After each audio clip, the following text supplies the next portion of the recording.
Sarah Jacob. Let's get you up to date first with the day's top headlines. Violent clashes in Dhaka as Prime Minister Modi begins a two-day tour for the Golden Jubilee celebration of Bangladesh's independence. 4 supporters of a hardline Islamist group dead as the Bangladeshi police opened fire at protesters demonstrating over Prime Minister Modi's tour. The stage is all set for the polls. The first phase of elections kick off tomorrow. Polling begins at 7 a.m, ends at 6 p.m, with the timing extended by an hour to ensure that COVID protocols are maintained. And the attacks get bitter. A day before the states begin voting, Mamata Banerjee attacks the Prime Minister, says industrial growth has slowed, only his beard is growing. In Assam, Amit Shah says if re-elected will enact laws to check love and land jihad. As India records over 59,000 new COVID-19 cases and a rising number of deaths due to the coronavirus, the centre writes to states, says take necessary measures to contain the spread, especially during the upcoming festivals next week. President Ramnath Kovind is hospitalized and under observation after reporting chest discomfort. In a big win for the Tata Sons Group, the Supreme Court backs the removal of Cyrus Mistry. Ratan Tata calls it validation.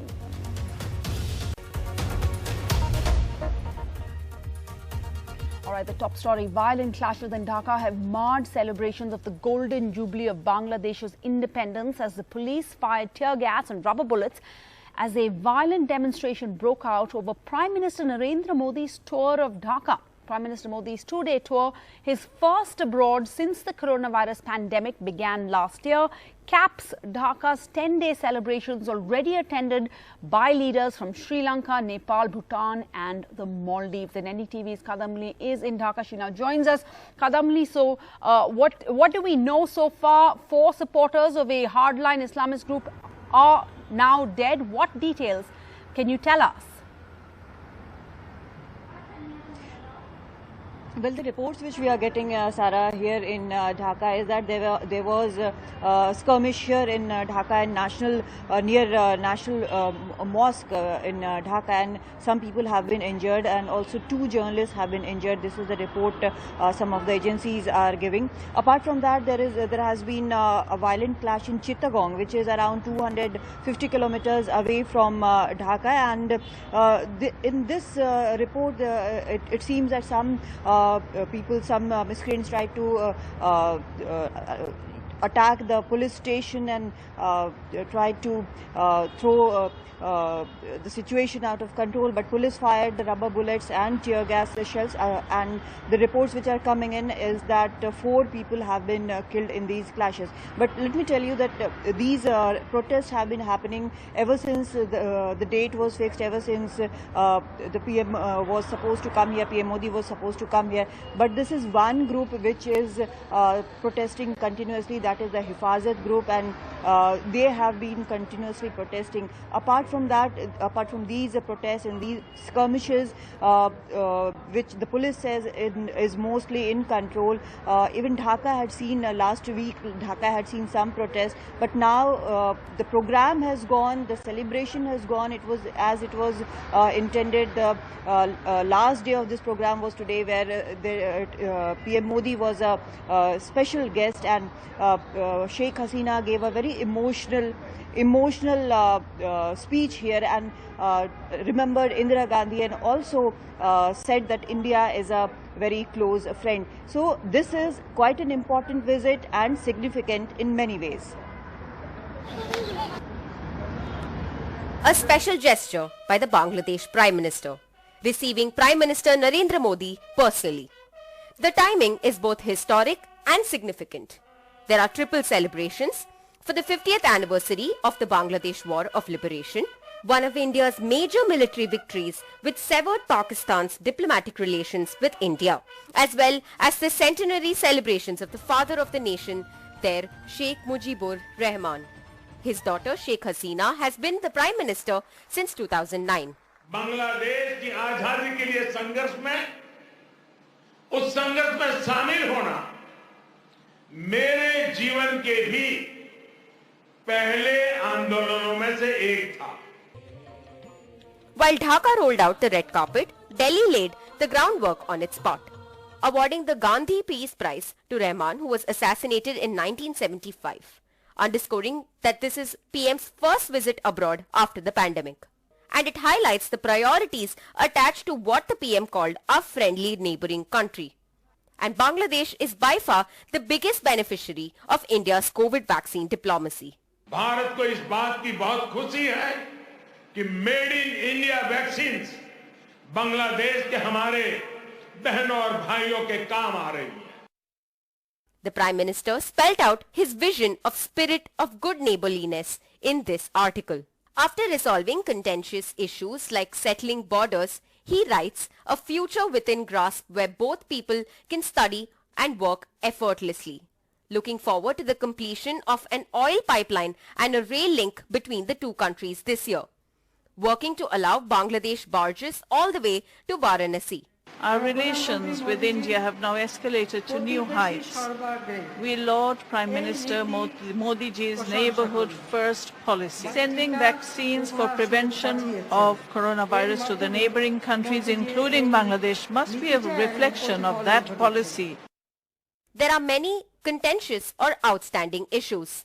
Bilateral ties were caught up in the rhetoric over the controversial Citizenship Amendment Act, with at least two Bangladesh ministers cancelling their visit to India in later 2019. Part of the political narrative in the election-bound Assam and West Bengal is based on infiltrators said to be from Bangladesh. The decades-old pact over sharing of the Teesta river water remains stuck. The handling of the Rohingya refugee crisis in neighbouring Myanmar, of which Bangladesh has borne much of the influx.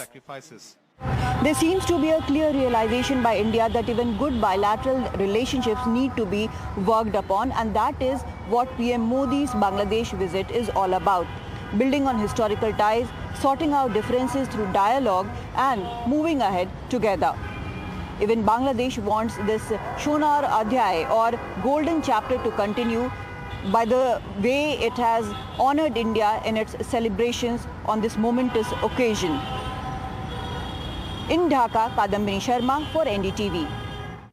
All right, thanks Kadambini. And back home, India has recorded over 59,000 new COVID-19 cases, and we're recording a rising number of deaths due to the coronavirus. Let's go across to Sonal Mehrotra Kapoor who's monitoring this entire picture. Sonal, these figures especially worrying given the fact that we're approaching a slew of upcoming festivals: Holi, Shab-e-Barat, harvesting festivals, Eid and Easter.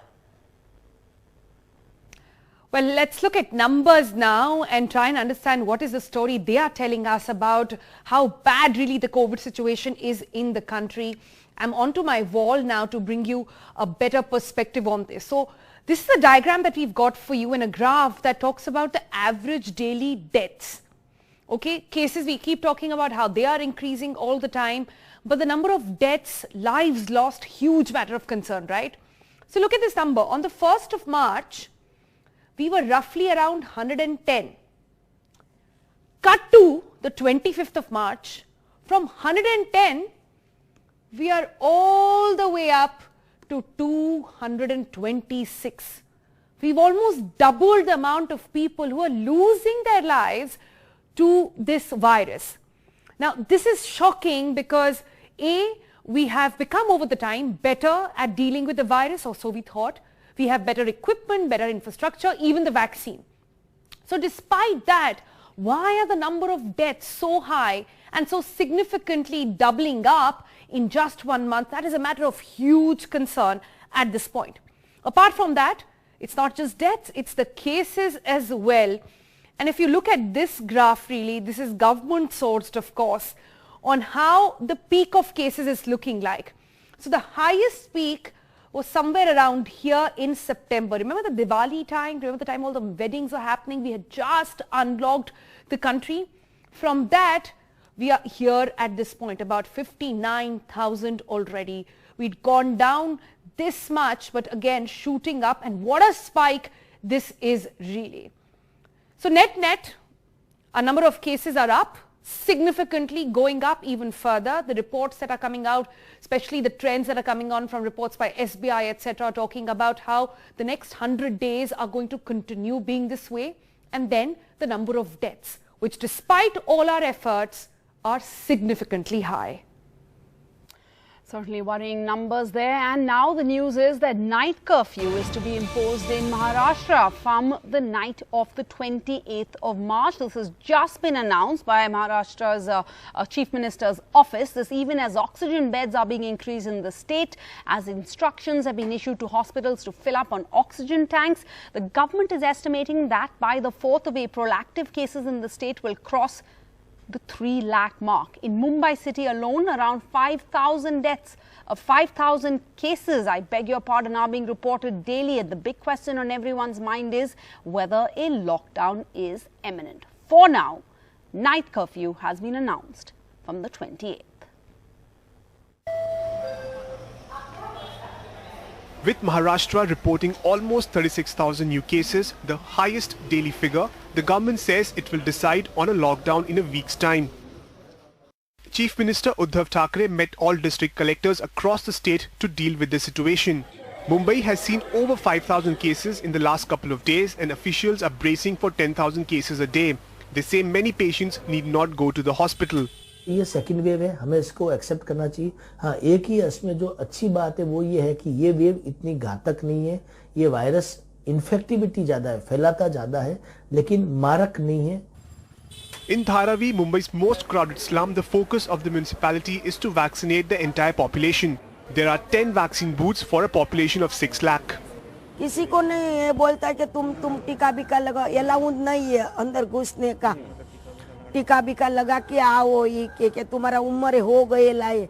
मेरे पास कोई आधार नहीं है, कमाने वाला आदमी नहीं है. हम ये वैक्सीनेशन ड्राइव स्टार्ट कर रहे हैं और ये कोशिश हमारी होगी कि जिन लोगों के पास मोबाइल नहीं है, जिनके पास टेक्निकल नॉलेज नहीं है, उनको हम जो है बाकायदा रजिस्टर करवा के देंगे. कोविन ऐप में जो है उनको रजिस्टर करवाएंगे. इसके लिए जो है 10 हेल्प डेस्क हमने धारावी के अलग अलग जगहों पे लगाने की कोशिश की है. In Mumbai city, 40% of COVID beds, 30% ICU beds and 27 ventilator beds are currently empty. Keeping in mind the increasing number of cases, the BMC is increasing the number of COVID beds to 21,000 from 15,000. In Mumbai with Pooja Bhardwaj, Joshua Chin for NDTV. And the safety of hospitals in Mumbai is once again being questioned after 10 people were killed in an overnight fire at a hospital built at the Dreams Mall in Mumbai. Most of the deceased are elderly patients and COVID patients who were on ventilators. The Chief Minister has now spoken of action against those responsible and announced compensation for the families. At least 10 bodies were recovered after a fire broke out shortly after midnight at the Dream Mall Sunrise Hospital where coronavirus patients were being treated. According to officials, 70 patients who were being treated for coronavirus at the hospital located on the 4th floor of a shopping mall in Mumbai's Bhandup were moved to safety. 7 patients were said to be on ventilator when the fire broke out. During his visit to the hospital, Chief Minister Uddhav Thackeray sought forgiveness from the families of the victims and announced 5 lakh rupees compensation. अगर इसमें कुछ किसी की गलती होगी या कुछ भी अनदेखी होगी तो कार्रवाई जरूर होगी, लेकिन फिलहाल जिन लोगों का मृत्यु हुआ है सारे परिवार की मैं क्षमा मांगता हूं. While the Chief Minister insisted that a probe will be conducted and those found responsible will be punished, former Chief Minister Devendra Fadnavis, who also visited the hospital, attacked the ruling government for not ensuring safety. An NDTV Bureau Report. And President Ramnath Kovind is undergoing observation at the Army Hospital in New Delhi after he was admitted for a checkup after complaining of chest discomfort this morning. A medical bulletin says that the 75-year-old is undergoing a routine checkup. His condition is said to be stable. Ministers including the Health Minister, Dr. Harshvardhan and Rajnath Singh called in on him. And in a big win for the Tata Sons Group, the Supreme Court today backed the removal of Cyrus Mistry as the chairman of the over $100 billion salt-to-software Tata Group in 2016 and set aside the company law tribunal order that had reinstated him. Ratan Tata took to Twitter to call it a validation of the ethics and values, the guiding principles of the group. A rare personal comment by one of India's most respected industrialists. Ratan Tata says today's Supreme Court judgment is a validation after relentless attacks on his integrity and the ethics of Tata Sons. The Supreme Court has upheld the sudden removal of Cyrus Mistry as the chairman of the over $100 billion salt-to-software Tata Group. It set aside the Company Law Tribunal order that reinstated him. The court ruled that the actions of the board in sacking Mistry in October 2016 did not amount to the oppression of minority shareholders nor mismanagement. This gives the Tata Group a clear edge in future negotiations on the issue. Mistry is part of the Shapurji Palonji family, which is the single biggest shareholder in the Tata Group with an 18.5% stake. The bench ruled the valuation of shares of Shapurji Palonji Group depends on the value of stake of Tata Sons in listed equities, unlisted equities, immovable assets, etc., and also the funds raised by the SP Group on the security pledge of the shares. Therefore, at this stage and in this court, we cannot adjudicate on the fair compensation. We leave it to the parties to take other legally available route in this regard. The order, which is likely to put an end to India's biggest corporate feud, comes as a setback to Mistry's SP Group, which is already struggling in knee-deep debt and looking ways to raise cash and pay down the debt. With camera person NDTV, this is Arvind Gunasekar for NDTV. And let's get you all the election news. The attacks have gotten more vitriolic and bitter on the eve of voting in the two closely watched states of Bengal and Assam. And today was the turn of the West Bengal Chief Minister Mamata Banerjee to lash out at Prime Minister Narendra Modi. ওদের দুটো syndicate ইন্ডাস্ট্রির growth কমে গেছে, শুধু দাড়ির growth বাড়ছে, দাড়ির growth বাড়ছে। কখনো নিজেকে বলে গান্ধীজির উপরে, কখনো বলে রবীন্দ্রনাথের উপরে, কখনো বলে নিজেই স্বামী বিবেকানন্দ আবার নিজের নামেই স্টেডিয়াম করেছে। কবে দেশটা বিক্রি করে দিয়ে নিজের নামে দেশটাও করে দেবে। মাথায় কিছু একটা আছে ওদের গড়বড়, জানেন, স্ক্রু ঢিলে আছে। And in Assam, the Union Home Minister Amit Shah promised to stop not just love jihad but land jihad too. मित्रों, ढेर सारा संकल्प पत्र हमारा है, जिसमें सबसे बड़ी बात है लव जिहाद और लैंड जिहाद के खिलाफ कानून लाने का काम ये भारतीय जनता पार्टी की।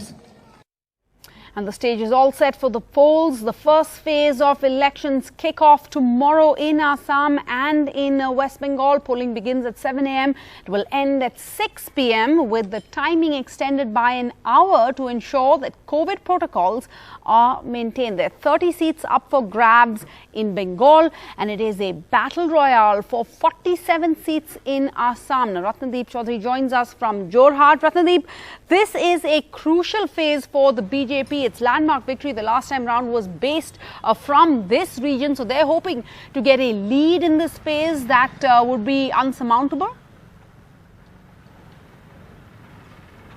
That's right. In fact, we are reporting from Jorhat, one of the major cities of Upper Assam region. Remember, tomorrow the 47 seats where polling is going to take place actually consist of both the north bank and the south bank of the Brahmaputra in Upper Assam. So the entire Upper Assam and part of Central Assam actually going to polls, and the BJP would not only like to retain those 35 seats which last time it has won with its ally, but to increase its tally, because if what we are gathering from party sources within the BJP and what we have gathered through our visits across Assam is that the BJP might actually face a tough fight in the second and the third phase. In fact, BJP insiders say that they feel that they might lose some seats in second and third phase. So the BJP would like to capitalize on the advantage they have in this Assamese heartland of Upper Assam. Also, this area dotted by many tea gardens, and the tea votes would be very important. Remember, out of these 47 seats, at least 30 seats, the tea garden workers are the determining factors. And in fact,